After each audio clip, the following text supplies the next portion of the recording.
तस्वीरों में खूबसूरत टाइट ट्रैक सूट पहने जिस मॉडल जैसी महिला को आप देख रहे हैं, ये कोई मॉडल नहीं बल्कि महाराष्ट्र के मुख्यमंत्री देवेंद्र फडणवीस की पत्नी अमृता फडणवीस है। अमृता कभी एक्सिस बैंक की नौकरी करती थी, फिर काम के सिलसिले में देवेंद्र फडणवीस से 30 मिनट की मुलाकात होती है, लेकिन वही मुलाकात मोहब्बत और शादी में तब्दील हो जाती है। आज हम आपको बताएंगे अमृता फडणवीस की बॉलीवुड एंट्री से लेकर सोशल मीडिया ग्लैमर सहित अनूठे समाज सेवा की पूरी कहानी। साथ में आपको अमृता और देवेंद्र फडणवीस की फिल्मी प्रेम कहानी के बारे में आपको बताएंगे, जिसे जानकर आप हैरान हो जाने वाले हैं और सोचने लगेंगे कि ऐसा भी होता है क्या। तो चलिए शुरू करते हैं। महाराष्ट्र की सियासत में जब बात चमक धमक और ग्लैमर की आती है तो एक नाम जो हर किसी की जुबान पर चढ़ जाता है, वो नाम है अमृता फडणवीस की। एक ऐसा शख्सियत जो ना सिर्फ महाराष्ट्र के मुख्यमंत्री देवेंद्र फडणवीस की पत्नी है, बल्कि एक बैंकर, एक गायिका, एक अभिनेत्री और समाजसेवी के रूप में अपनी अनूठी पहचान रखती है।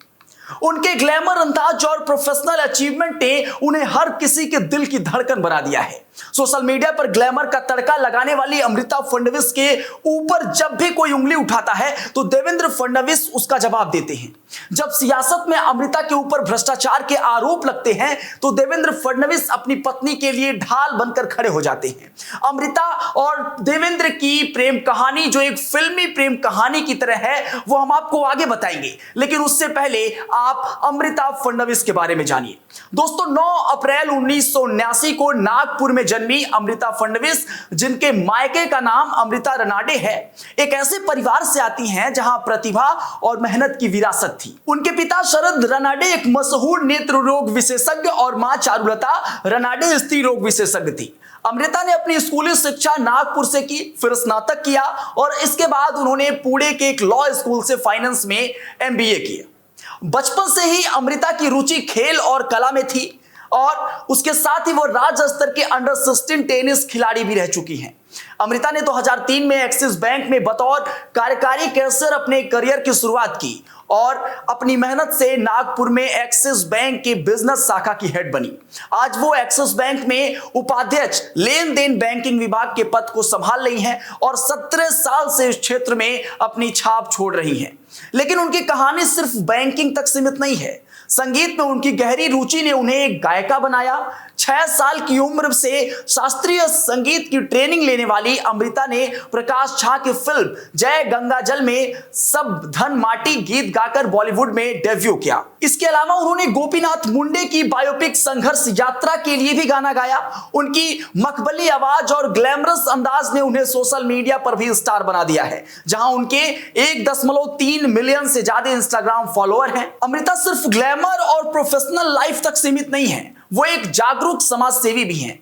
उन्होंने 2017 में वर्ली के national sports club of India में एसिड अटैक सर्वाइवर के लिए एसिड अटैक विक्टर्स फैशन को आयोजित किया, जिसे महाराष्ट्र राज्य महिला आयोग और उनके दिव्यस फाउंडेशन ने सपोर्ट किया था। इस इवेंट में तेजाब हमलों से पीड़ितों के लिए मुआवजे की राशि 3 लाख से बढ़ाकर 5 लाख करने की घोषणा हुई थी और इसके अलावा वो वंचित बच्चे और महिला सशक्तिकरण के लिए कई कार्यक्रमों में वो सक्रिय भी रहती हैं। 2017 में उन्होंने अमेरिकी राष्ट्रपति डोनाल्ड ट्रंप की अध्यक्षता में नेशनल प्रेयर ब्रेकफास्ट में भारत का प्रतिनिधित्व किया और महिला उत्कृष्टता पुरस्कार 2017 जैसे कई सम्मान अपने नाम किए। अब बात उस प्रेम कहानी की जो उतनी ही दिलचस्प है जितनी की एक बॉलीवुड फिल्म।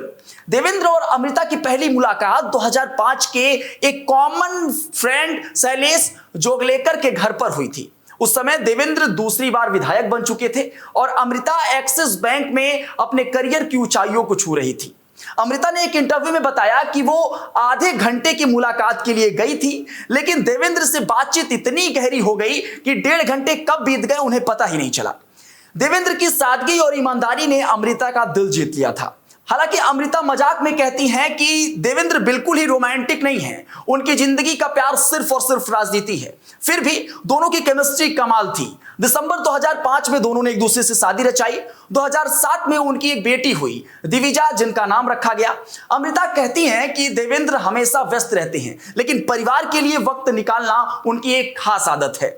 अमृता का ग्लैमरस अंदाज हमेशा सुर्खियों में रहता है। उनकी sari, style, social media reels लाखों दिलों को हमेशा जीतती रहती है, लेकिन वो विवादों से भी कहीं अछूती नहीं रही। 2023 में एक भ्रष्टाचार मामले में उनका नाम जोड़ा गया, जिसे देवेंद्र ने फंसाने की साजिश करार दिया था। इसके अलावा कांग्रेस नेता कन्हैया कुमार ने उनके रील पर तंज कसा था, जिसका देवेंद्र ने कड़ा जवाब दिया था। फिर भी अमृता इन विवादों को अपनी मजबूती से पार किया और अपनी प्रोफेशनल और सामाजिक जिम्मेदारियों को बखूबी निभाया।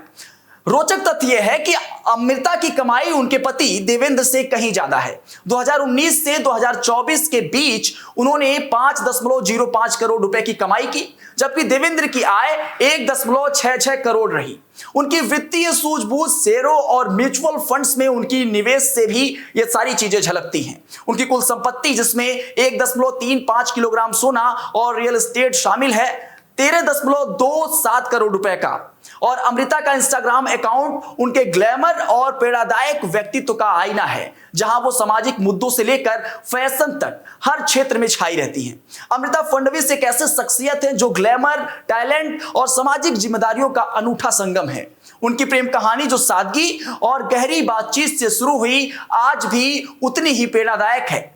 वो ना सिर्फ एक समर्पित पत्नी और मां है, बल्कि एक ऐसी महिला है जो अपने दम पर समाज में बदलाव ला रही है। चाहे वो बैंकिंग की दुनिया हो, चाहे वो म्यूजिक का मंच हो, चाहे समाज सेवा का मैदान, अमृता हर जगह धमाल मचा रही हैं। तो ये थी अमृता फडणवीस की धमाकेदार कहानी, जो हर किसी को प्रेरित करती है कि सपनों को सच करने के लिए मेहनत और जुनून ही काफी है। अमृता और देवेंद्र की ये कहानी हमें सिखाती है कि प्यार और मेहनत से हर मुकाम हासिल किया जा सकता है। क्या आपको उनकी प्रेम कहानी पसंद आई, या फिर अमृता के ग्लैमर और टैलेंट ने आपको इंस्पायर किया? अपनी प्रतिक्रिया कमेंट बॉक्स में जरूर दीजिएगा। धन्यवाद।